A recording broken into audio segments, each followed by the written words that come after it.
अस्सलाम वालेकुम जी, क्या हाल चाल है। मैं बिल्कुल ठीक और उम्मीद करती हूँ कि आप भी बिल्कुल खैरियत से होंगे। तो आज अफ्तारी बनाएंगे थोड़ी सी, और साथ में सबसे पहले मैं मक्खन बनाने लगी हूँ। तो आपके साथ शेयर करती हूँ कि मक्खन मैं किस तरह से बनाती हूँ। सबसे पहले तो मैंने ये दूध जो है वो उबाल के रखा है, पहले इसको संभालूंगी। और दूध को उबालने के बाद इस तरह से मलाई आ जाती है। दूध मैं इस तरह से उबालती हूँ कि रात को दूध हमारा आता है, हम उसको उबालते हैं। एक उबाल आता है जब, तो इसका चूल्हा जो है वो बिल्कुल स्लो कर देते हैं, तकरीबन 15 से 20 मिनट। और उसके बाद इस तरह से मलाई जो है वो उसके ऊपर आ जाती है।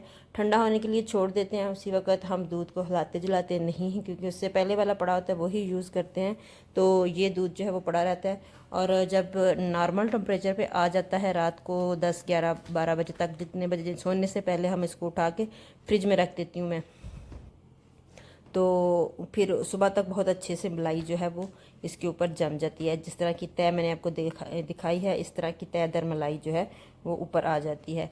तो बहरहाल दूध को मैंने संभालना इस तरह से है कि उसके ऊपर से मलाई उतार के अलहदा से एक मैंने बाल्टी रखी हुई है, इसमें डाल देती हूँ। और दूध जो है वो अलहदा से छान कर डाल देती हूँ, ताकि अगर यूज़ करना हो तो कोई मुश्किल ना हो। किसी भी चीज़ में जब मलाई आती है तो बड़ी इरिटेशन होती है।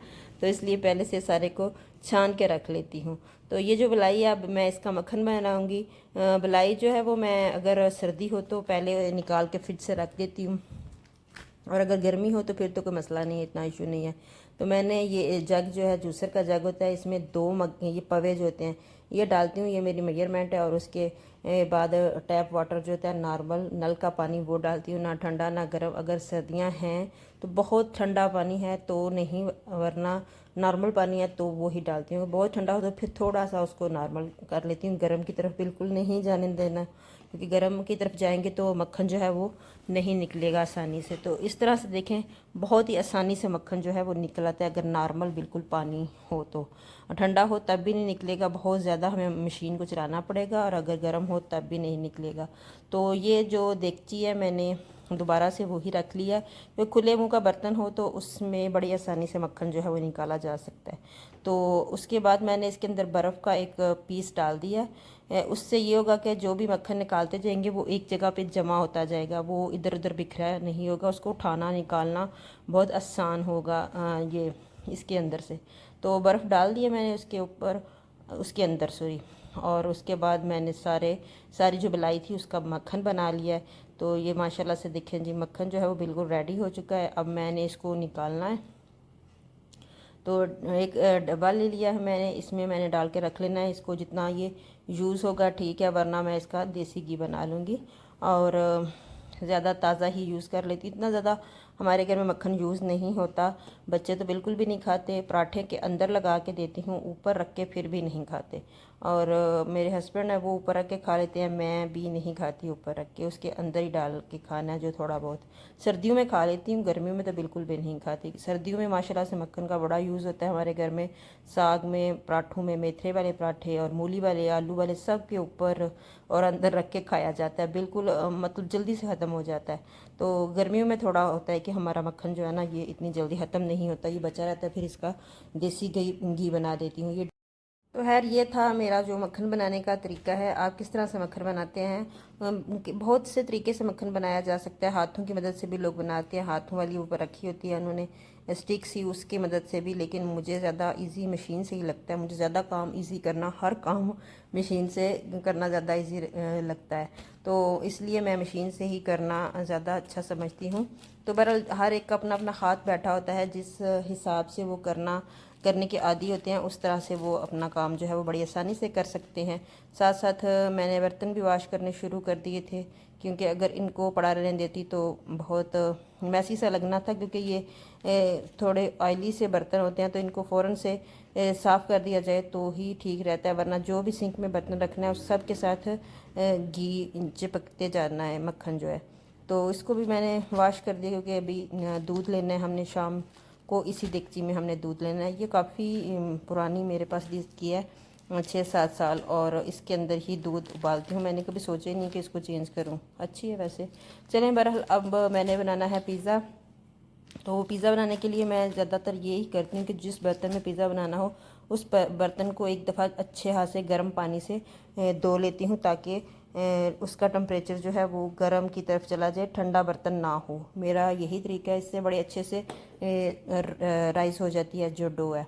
तो उसके बाद मैंने नीम गर्म पानी डाला है 1 कप, और उसके अंदर मैं डालूँगी 4 टेबलस्पून ईस्ट के। तो ये पैकेट्स का ईस्ट जो होता है ये मैं लाती हूँ, जो छोटे पैकेट्स होते हैं, बड़े पैकेट्स नहीं लाती, क्योंकि अगर वो एक दफ़ा खुल जाए तो उसका जो असर है वो कम हो जाता है नेक्स्ट टाइम के लिए। तो ये 2 पैकेट मैंने डाल दिए हैं, इसमें 4 टेबलस्पून होंगे।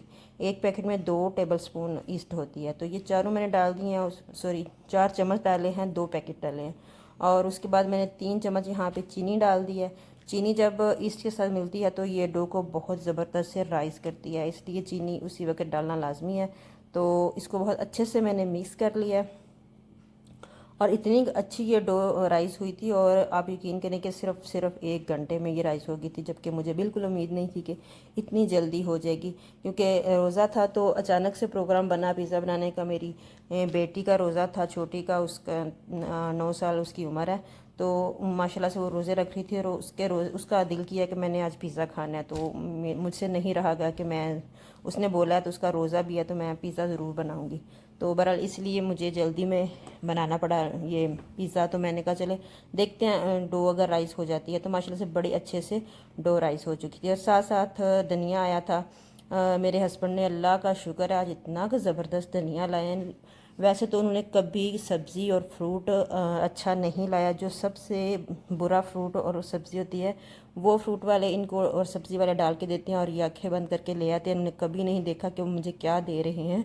और हमारे घर में आके हमेशा से लड़ाई होती है कि आप ये क्या उठा लाएं। तो कहते हैं कि मैंने तो बहुत अच्छा लिया है, तुम्हें पसंद नहीं आता। लेकिन होता यही है कि हर दफ़ा बहुत ही अजीब सी सब्ज़ी और फ्रूट आ जाता है। बहरहाल वो साफ़ करके मैंने शॉपर में डाल के रख लिया है।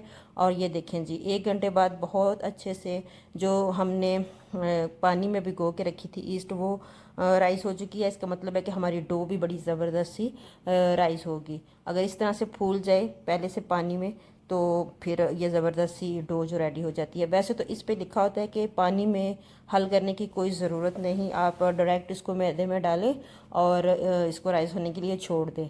लेकिन उस तरीके से जो है वो किसी वक्त हो जाता है कि आपकी डो जो है वो नहीं राइस होती।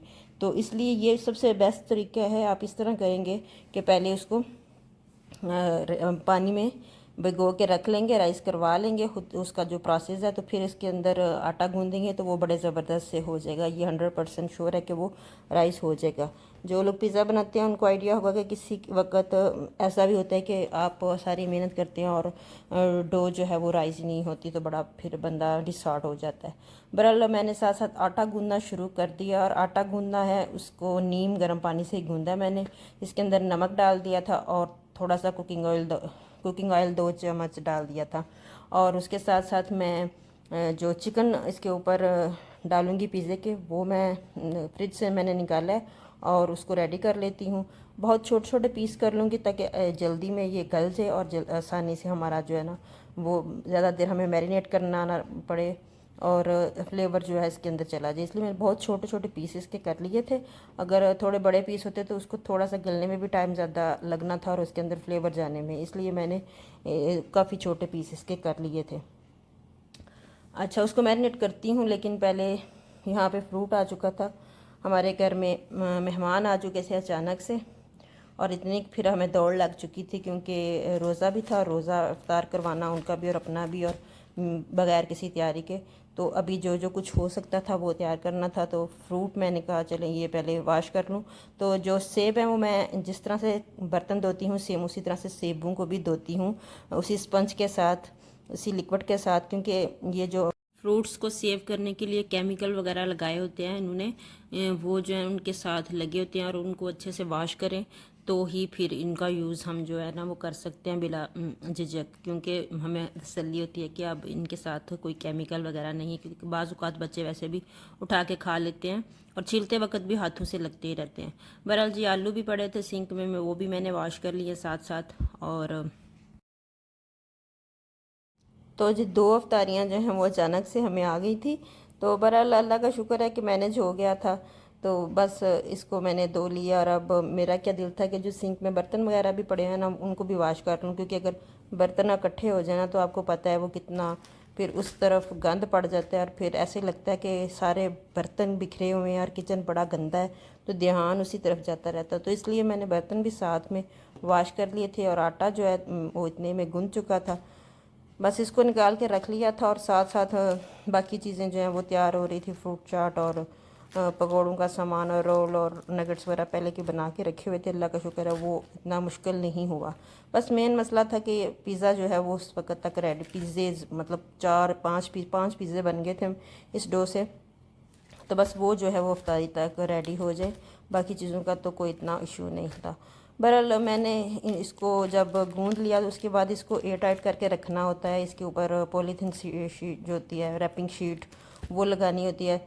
तो वो मेरे पास नहीं थी, वो ख़त्म हो चुकी थी। तो मैंने यहाँ पे जो फॉइल पेपर है उसको लगाया और उसके ऊपर प्लेट को ढक दिया। फॉइल की अपनी भी हीट होती है तो उससे भी काफ़ी अच्छा राइस हो जाएगा। उसके बाद मैंने चिकन को मैरिनेट कर लिया। चिकन में मैंने तिक्का मसाला डाला 4 चम्मच और केचप डाला थोड़ा सा, 2 चम्मच मैंने लहसुन के डाल दिए थे और 4 से 5 चम्मच मैंने दही के डाल दिए थे।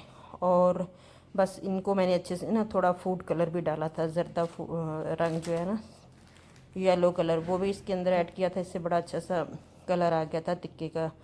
और बस यही मैंने इसमें चीज़ें ऐड की थी। इसको मैरिनेट करने का बिल्कुल भी टाइम नहीं था, अगर टाइम हो तो रख भी सकते हैं, वरना इसी तरह इसको पकाना शुरू कर दे, जो कि मैंने कर दिया था। क्योंकि मुझे इफ्तारी तक पहुंचना था इसलिए मैंने पैन को रखा और इसको थोड़ा सा कुकिंग ऑयल डाल के फ्राई कर लिया। तो छोटे छोटे पीसेस थे, जल्दी जल्दी से फ्राई हो गए थे, इतना कोई मसला नहीं बना था। तो बस ये देखें, इसको पकाना शुरू कर लिया मैंने और बाकी चीज़ें भी साथ साथ हो रही हैं। लेकिन हर तरफ कैमरा घुमाना उस वक्त बहुत मुश्किल हो चुका था, बल्कि बड़ी इरिटेशन हो रही थी बाकी सबको कि तुम शूटिंग कर रही हो और इतनी जल्दी में सारा कुछ बनाना है, छोड़ो इसको, लेट हो जाएंगे, इफ्तारी है ये वो। पर मैंने भी सबसे ना लड़ झगड़ के थोड़ा बहुत व्लॉग बना ही लिया।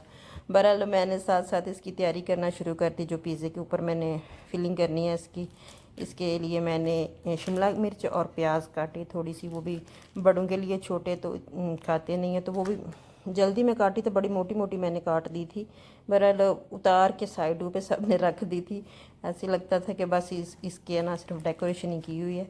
अगर थोड़ी बारीक होती तो खा भी सकते थे, लेकिन खाई नहीं थी किसी ने। प्याज़ों को मैंने बहुत बारीक बारीक काट लिया था तो वो अच्छे रह गए थे।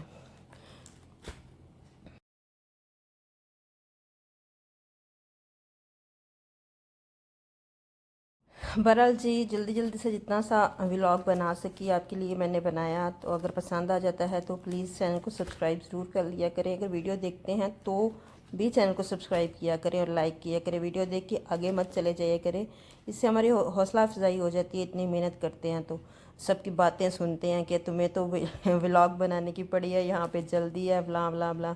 बहरहाल ये देखिए कितनी अच्छे ज़बरदस्त सी जो डो है वो देखें राइस हो चुकी है। बड़ी मुझे खुशी हुई, शुक्र है अल्लाह का कि ये नहीं हुआ कि डो जो है वो भी राइस नहीं हुई। तो जब डो राइस हो जाए तो बंदा फ़ौरन से पिज़्ज़ा जो है वो बना सकता है। यहाँ पे पकौड़ों का सामान जो है वो भी बिल्कुल रेडी है। तो इस तरफ भी मैंने कैमरे को घुमा दिया। तो उसके बाद मैंने बस पिज़्ज़े की तैयारी शुरू कर दी थी। स्टैंड हमारे किचन से हट चुका था क्योंकि जगह नहीं थी, सब मिलजुल के काम कर रहे थे। रोज़ा खुलने में सिर्फ 45 मिनट रह गए थे और पिज़्ज़े भी बनाने थे और बाकी सब चीज़ें भी। तो सब कह रहे थे कि बस करो अभी व्लॉग बनाना। तो मैंने कहा, मैंने अपनी बेटी को कहा कि तुमने मेरी वीडियो बनानी है, मैं पिज़्ज़े की फिलिंग कर रही हूँ। तो ये देखें, जैसी भी उसने वीडियो बनाई बड़ी पास से करके ना, तो बस मुझे भी उस तरफ उस वक्त जल्दी थी, मैंने इतना गौर नहीं किया। तो पता नहीं आपको समझ आ रही है कि नहीं। मैंने पहले रोटी को बेला है, फिर उसके ऊपर मैंने पिज़्ज़ा सॉस लगाई है, फिर चिकन जो है वो उसके ऊपर स्प्रिंकल कर दिया, उसके बाद चीज़, और उसके बाद जो सब्जियां कट की थी वो डाली, और उसके बाद मैंने इसके ऊपर ऑरिगेनो और चिली फ्लेक्स डाले। तो बस ये सारी जो फिलिंग्स थी वो डाल के मैंने इसको 200 डिग्री पे तकरीबन 20 मिनट 15 मिनट, जितना आपका ओवन हो उस हिसाब से। मैं उस वक्त तो टाइम नहीं देख रही थी, बहरहाल मैं इतना ही जब प्री हीट भी किया हो और फिर इतना बस 15 मिनट में फटाफट से पिज़्ज़ा जो है वो रेडी हो जाता है। ऊपर नीचे कभी मैं अपने हिसाब से उसको रखती रहती हूँ। जब देखती हूँ कि नीचे से ये पक गया है तो फिर मैं ऊपर वाली ग्रिल ऑन कर देती हूँ। जब देखती हूँ ऊपर से चीज़ मेल्ट हो रही है तो नीचे से ये ठीक है तो निकाल लेती हूँ। अगर नीचे से मुझे लग रहा है कि थोड़ा कच्चा है तो मैं फिर नीचे वाली ग्रिल ऑन कर देती हूँ। मैं इसी तरह इसके साथ ना लगी रहती हूँ। मैं ये नहीं करती कि अब इसको रखा और छोड़ दिया और ख़ुद ही बन जाएगा। तो इस तरह से मैं ज़रा बड़ी जल्दी पिज़्ज़ा बन जाता है जब उसकी तरफ ध्यान रखते हैं। पहले हाँ प्री हीट ज़रूर करती हूँ, 15 मिनट प्री हीट कर लेती हूँ और उसके बाद जो है ना बड़ी इजीली जो पिज़्ज़ा है ना वो रेडी जल्दी जल्दी हो जाता है, 10 मिनट में भी हो जाता है कभी कभार। तो बहरहाल ये देखें, अब मैंने जो है ना वो उसके ऊपर ऑलिव्स डालने शुरू कर दी हैं। ऑलिव जो है ना वो मेरे पास थे गुठलियों वाले, तो कटे नहीं हुए थे, तो वो बड़ी मुश्किल हुई उनको काटने में। बड़े जल्दी जल्दी से थोड़े थोड़े जो ना उसके साइडों से वो कटे थे। उनकी जो गुठलियाँ थी वो इतनी मोटी थी, वो बिल्कुल भी उनके पास से काटा नहीं जा रहा था। तो जल्दी भी थी और फ़ौरन से मैंने ना कट कर लिया। और एक पिज़्ज़ा जो मैं वो रख चुकी हूँ और दूसरा पिज़्ज़ा भी अब मैं इसके अंदर डाल रही हूँ। तो बस शुक्र है अल्लाह का कि सारा काम जो है इफ्तार से पहले पहले हो चुका था। जहाँ पे हमने अफ्तारी बेचनी थी वहाँ पे भी बेच चुके थे और ख़ुद भी अफ्तारी जो है वो सारी रेडी हो चुकी थी। और बाद में जब हमने रोज़ा इफ्तार कर लिया उसके बाद हम पिज़्ज़ा खाने लगे और मैंने वही अपना जो काम था वो कर लिया कि जल्दी से जो रेडी पिज़्ज़ा है ना उसकी थोड़ी सी वीडियो बना ली, क्योंकि सबको खाने की उस वक्त पड़ी होती है। और गरम गरम पिज़्ज़ा खाने का तो अपना ही मज़ा है। बड़ा ही ज़बरदस्त पिज़्ज़ा बना था माशाल्लाह से, पिज़्ज़े बनने थे बल्कि। बहुत मज़ा आया खाने में। तो आई होप कि आज का व्लॉग आपको पसंद आया होगा। अगर अच्छा लगे तो लाइक ज़रूर कर दीजिएगा और चैनल पे अगर पहली दफ़ा आए तो सब्सक्राइब भी कर दीजिएगा। इससे थोड़ी हौसला अफजाई हो जाती है। मिलते हैं नेक्स्ट वीडियो में। अल्लाह हाफिज़।